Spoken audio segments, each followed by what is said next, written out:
Ahoj, moje meno je Michal a dneska by som vám chcel povedať niečo o fungovaní aukcií a aukčného systému v rámci Google. Ako iste viete, Google na vyhodnocovanie poradia inzerentov na aukciách a na prvej stránke vyhľadávanie používa aukčný systém. Ako funguje aukčný systém? V tradičnej aukcii by sme mohli mať niekoľkých uchádzačov a niekoľkých inzerentov, ktorí by dávali rôzne cenové ponuky. Aukcie v Google však fungujú trošku iným spôsobom.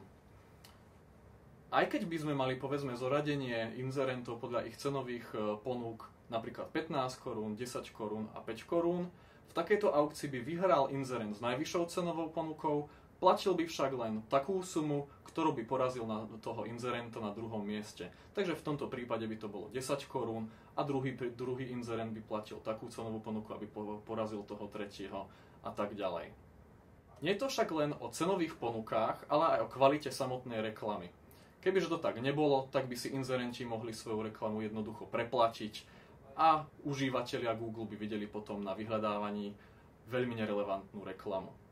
Preto Google do vyhľadávania a do aukcie zahrnul aj tzv. Score kvality.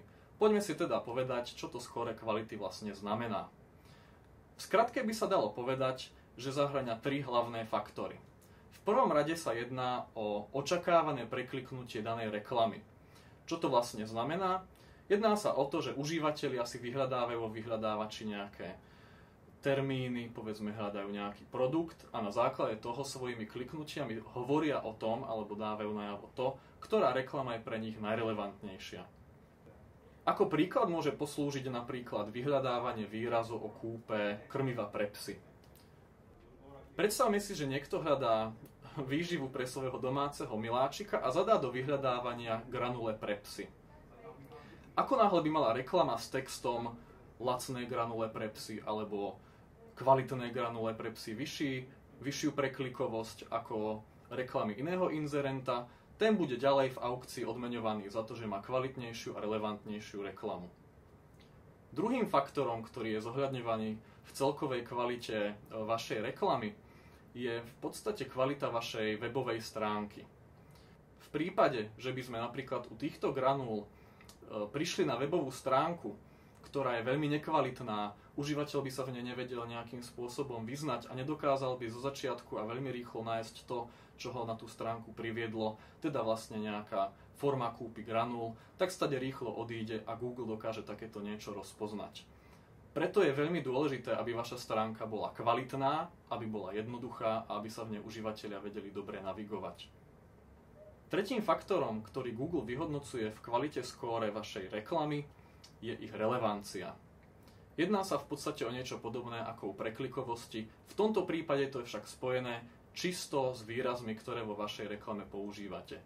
V prípade granúl pre psov, ktorý sme spomínali, je preto dôležité, aby tento text bol zahrnutý aj v samotnej reklame, pretože tým pádom bude pre užívateľov relevantnejšie a nemôže sa stať, že váš konkurent reklamu jednoducho preplatí nejakou vyššou cenovou ponukou.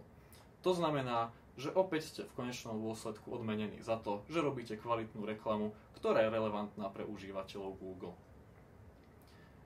Aby sme si teda vysvetlili, ako vôbec funguje poradie v týchto aukciách a uzavreli si všetky tieto faktory, ktoré som zmienil, poďme si to trošku zrekapitulovať.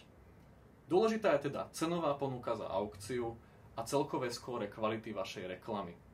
To sa skladá z tých 3 faktorov, ktoré som zmienil, teda preklikovosť reklamy, kvalita vašej stránky a relevancia reklamy, to znamená nejaký text, ktorý v tej reklame je obsiahnutý. Google vyhodnotí všetky tieto faktory a na základe nich vyhodnotí tzv. Ad ranking alebo nejaké celkové hodnotenie alebo poradie reklamy v aukcii. Predstavme si a vráťme sa trošku k tým príkladom, ktoré som zmienil na začiatku, to znamená 3 inzerenti, ktorí majú cenovú ponuku 15 korún, 10 korún alebo 5 korún.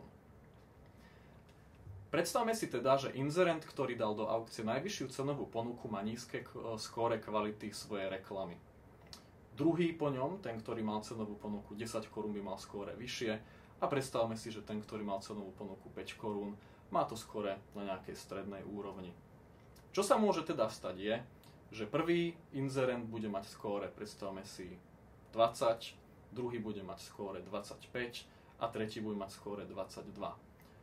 To znamená, že na základe tohto skóre sa práve bude určovať poradie v aukcii, to znamená, že druhý preskočí toho prvého a nielen, že bude odmenený za to, že má kvalitnú reklamu, kvalitnú stránku, ale bude ocenený aj za to, že bude v konečnom dôsledku platiť menšiu cenu, ako ponúkol v cenovej ponuke.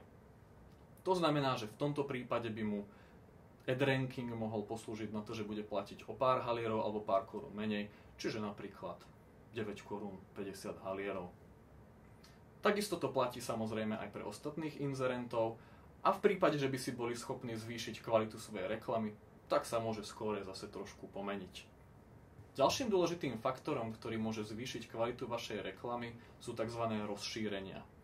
Rozšírenia môžu byť napríklad nejaké dodatočné riadky vo vašej reklame, môže to byť tlačítko, pomocou ktorého môžete zavolať priamo do reštaurácie, ak vašim cieľom je získať čo najviac rezervácií, alebo to môže byť nejaký odkaz na adresu vášho podniku, pokiaľ máte fyzický obchod. Výhodou týchto rozšírení je, že zaberajú viacej miesta na prvej stránke vo vyhľadávaní, to znamená, že dokážu viacej zaujať aj užívateľov a tých ľudí, ktorí vyhľadávajú vaše produkty alebo služby. A ďalšou výhodou je to, že prispievajú k relevancii reklám. To znamená, že rozšírenia zvyšujú celkové skóre reklamy a tým pádom môžu zvýšiť aj celkový ranking a hodnotenie reklamy v prípade aukcií. Aby som teda zhrnul to, čo som dneska povedal a to, čo by ste si mali z dnešného videa zobrať, je to niekoľko nasledujúcich vecí.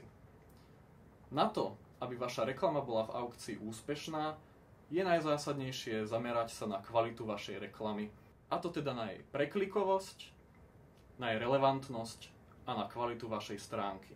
Pomôcť vám taktiež môžu aj rozšírenia reklamy, pretože bude zahŕňovať vaša reklama viacej informácií. Ak by ste mali ďalšie otázky alebo by ste sa chceli na túto tému dozvedieť niečo viacej, rozhodne napíšte do našeho fóra alebo si pozrite ďalšie videá z nášho kanálu. Ďakujem.